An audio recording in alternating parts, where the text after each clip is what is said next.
जय श्री राम। मैं वसंत रावल आज मैं आपको बताने आया हूं राहु ग्रह जन्म कुंडली के 12 अलग अलग भाव में बैठा हो तो कैसा फल देता है। पौराणिक कथाओं के अनुसार सूर्यभानु नाम का एक राक्षस था जो भगवानों के साथ बैठकर अमृत का घुट पी लेता है। विष्णु भगवान को जब ये बात का पता चलता है तो विष्णु भगवान अपने चक्र से उसका छेदन करते हैं और वो सूर्यभानु नाम का राक्षस 2 हिस्सों में बढ़ जाता है। गले के ऊपर का हिस्सा राहु और गले के नीचे का हिस्सा केतु। ज्योतिष के नियम तहत ऐसा कहा गया है कि राहु जिस भाव में बैठा है व्यक्ति उस भाव से लगती जितनी भी चीजें हैं उसकी बहुत ज्यादा लालसा करता है, और ठीक उसके अपोजिट केतु जिस भाव में बैठा हो वो चीज से उसे डिटैच करता है, यानी उससे दूर करता है। तो आइए हम लोग जानते हैं जन्म कुंडली के 12 अलग अलग भाव में जब राहु बैठ जाता है तो कैसा फल देता है। जन्म कुंडली के इस भाव को हम लग्न भाव कहते हैं। राशि कोई भी हो, लेकिन अगर राहु लग्न भाव में बैठा हो तो ऐसे व्यक्ति अत्यंत बुद्धिमान, गुणवान, तेजस्वी, चालाक, चतुर, होशियार होते हैं।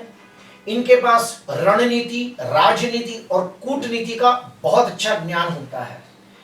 ऐसे व्यक्ति की स्मरण शक्ति बहुत अच्छी होती है, इनकी ग्रहण शक्ति भी बहुत अच्छी होती है और ये लोग दूरंदेशी होते हैं। ऐसे व्यक्तियों को संतान सुख में थोड़ी सी देरी हो सकती है, विवाह में भी थोड़ी सी देरी हो सकती है और भाग्योदय 42 साल के बाद होता है। ऐसे व्यक्तियों को हमने खास देखा है कि उनके विवाह में कोई ना कोई प्रॉब्लम होता है, तो हम उन्हें सलाह देते हैं कि अगर लड़की हो तो उसे कुंभ विवाह करना चाहिए और लड़का हो तो उसे अर्क विवाह करना चाहिए। लग्न में जब राहु बैठ जाता है तो ऐसे व्यक्ति बहुत मेहनत करने के बाद उसकी उन्नति, प्रगति, विकास होता है और 42 साल के बाद उनका भाग्योदय होता है। राहु अगर दूसरे भाव में बैठा हो तो ऐसे व्यक्ति बहुत मेहनत करने के बावजूद वो उन्नति, प्रगति, विकास नहीं कर पाते, धन की बचत नहीं कर पाते जो हिसाब से वो मेहनत करते हैं। उनकी मेहनत के हिसाब से वो लोग कैश बैलेंस और बैंक बैलेंस भी जमा नहीं कर पाते। ऐसी व्यक्ति की वाणी में थोड़ी रूढ़ता, कटुता, तीखापन देखने को मिलता है, लेकिन वो जो भी बोलते हैं सच बोलते हैं। ऐसे व्यक्ति को दांतों में या फिर मसूड़ों में सड़न होने की संभावना ज्यादा रहती है। ऐसे व्यक्ति का अपने कुटुंब के सभ्यों के साथ हमेशा कुछ ना कुछ बाबत में मतभेद, टकराव, खिटपिट होते देखा गया है। ऐसे व्यक्ति के चेहरे पे कोई निशान भी हो सकता है और ऐसा भी कहा जाता है कि जिसके दूसरे भाव में राहु हो उन्हें करेला खाना ज्यादा पसंद आता है। अगर राहु तीसरे भाव में बैठा हो तो बहुत अच्छा फल देता है। क्यों? क्योंकि राहु तीसरे भाव के अंदर अति विशिष्ट योग कारक फल देता है। ऐसे व्यक्ति बहुत ही मेहनतू, साहसिक, पराक्रमी होते हैं, वीर, शूरवीर योद्धा होते हैं। इनके पास राजनीति, रणनीति, कूटनीति, चाणक्य नीति का बहुत अच्छा ज्ञान होता है। ये लोग बहुत ही चालाक, चतुर, होशियार भी होते हैं और अपने काम में, अपनी कला में बहुत माहिर होते हैं। आप इनके पर पूरा भरोसा कर सकते हो क्योंकि ये लोग अपने जिम्मेदारियों के प्रति, अपने काम के प्रति पूरे ईमानदार, वफादार, नीतिवान और निष्ठावान लोग होते हैं। ऐसे व्यक्ति अपनी मेहनत से, अपनी काबिलियत से, अपने दमखम पर शून्य में से सर्जन करने वाले लोग होते हैं, जीरो में से हीरो बनने वाले लोग होते हैं। ऐसे व्यक्ति का अपने छोटे भाई बहनों के साथ हमेशा मतभेद, टकराव, खिटपिट होता रहता है, लेकिन ये लोग अपने छोटे भाई बहनों की बहुत सारी आर्थिक मदद भी करते हैं। ऐसे व्यक्ति का भाग्योदय 42 साल के बाद होता है। ऐसे व्यक्ति के विवाह में कोई ना कोई विघ्न होता है, या तो विवाह देरी से होता है, या फिर सगाई होकर टूट जाती है, या फिर विवाह के बाद मतभेद, तनाव, क्लेश बना रहता है। ऐसे व्यक्तियों को बार बार छोटी मोटी यात्रा के योग बनते हैं।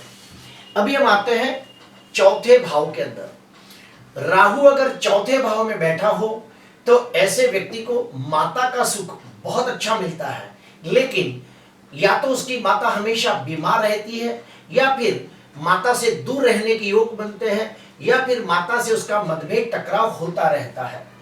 अगर ऐसे व्यक्ति घर के अंदर वास्तु का ध्यान न रखे तो उनके घर के अंदर बीमारियां, कंकास, कलेश, अशांति बहुत बढ़ जाती है। तो जिसके भी चौथे भाव में राहु हो, हम लोग उसे खास सलाह देते हैं कि घर की खरीदी करते समय वास्तु का बहुत ध्यान दे, किसी अच्छे वास्तु शास्त्री को बुलाकर उनका मार्गदर्शन लेकर फिर घर की खरीदी करें।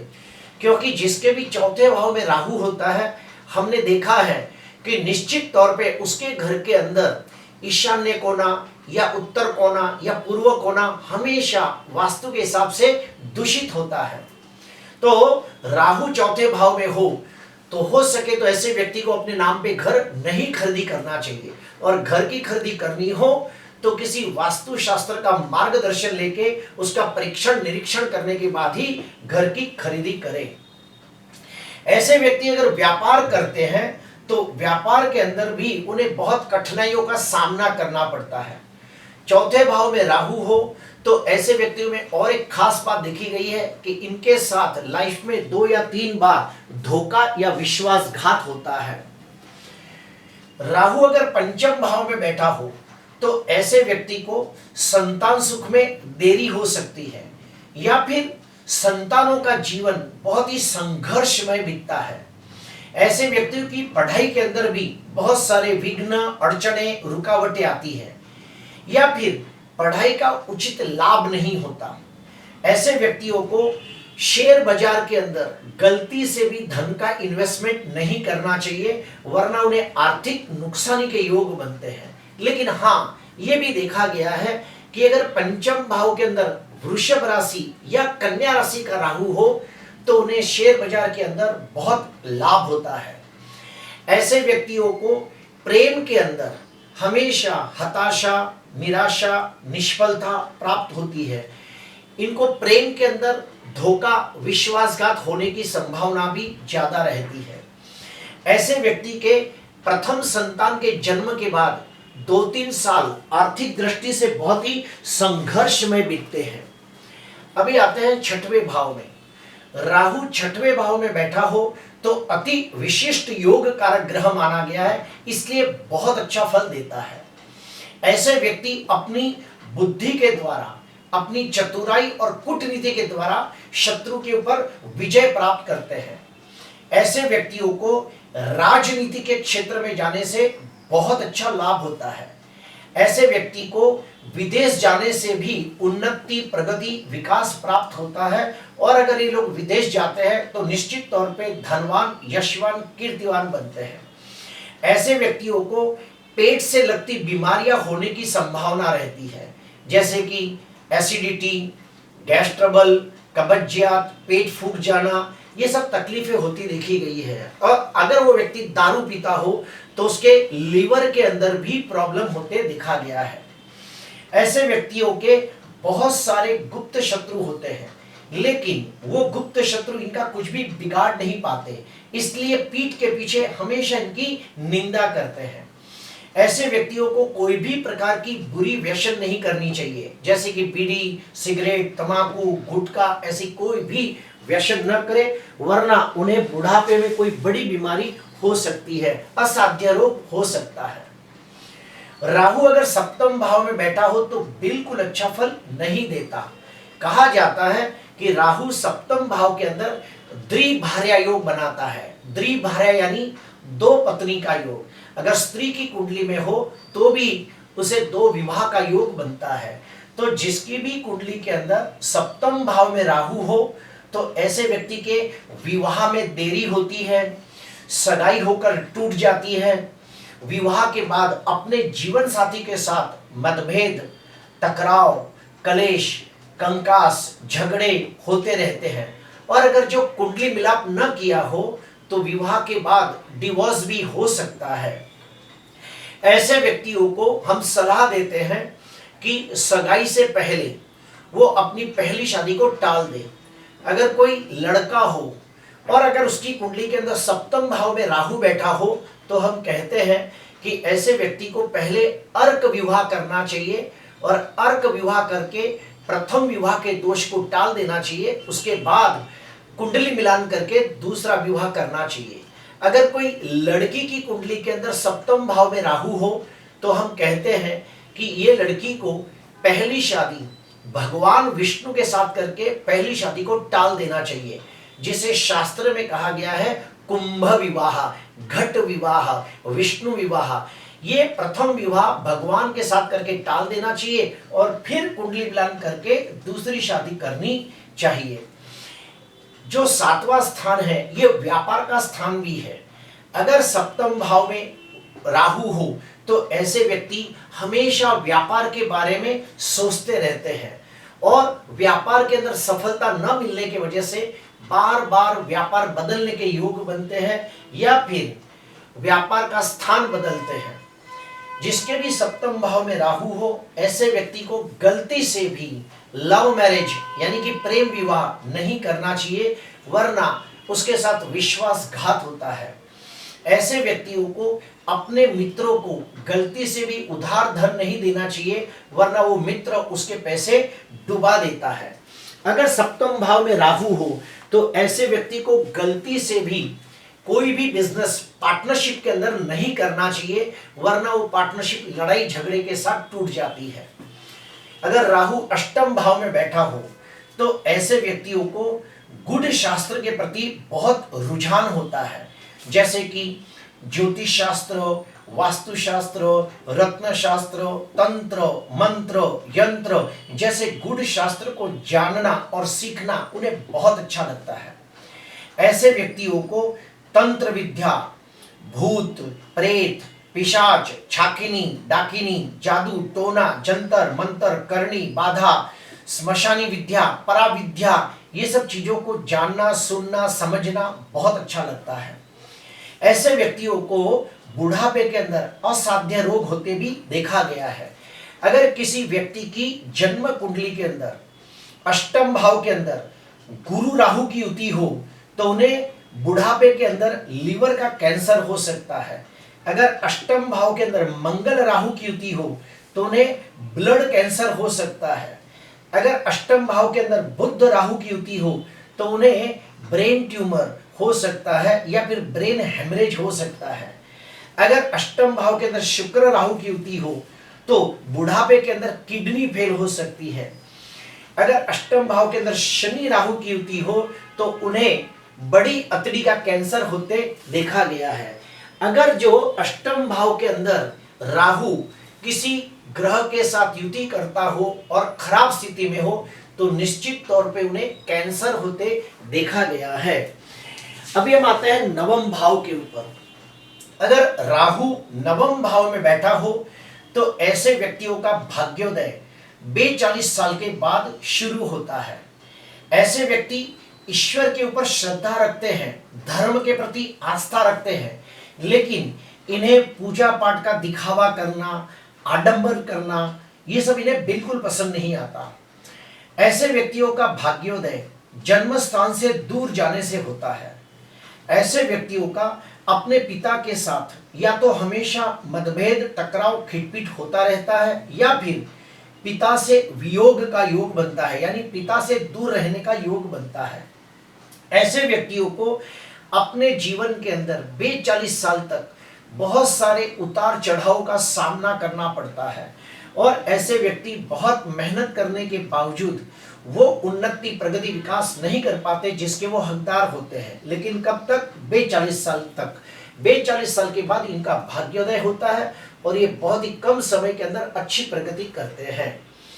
जिसके भी नवम स्थान के अंदर राहु हो तो ऐसे व्यक्ति को भगवान विष्णु की पूजा करने से बहुत लाभ होता है।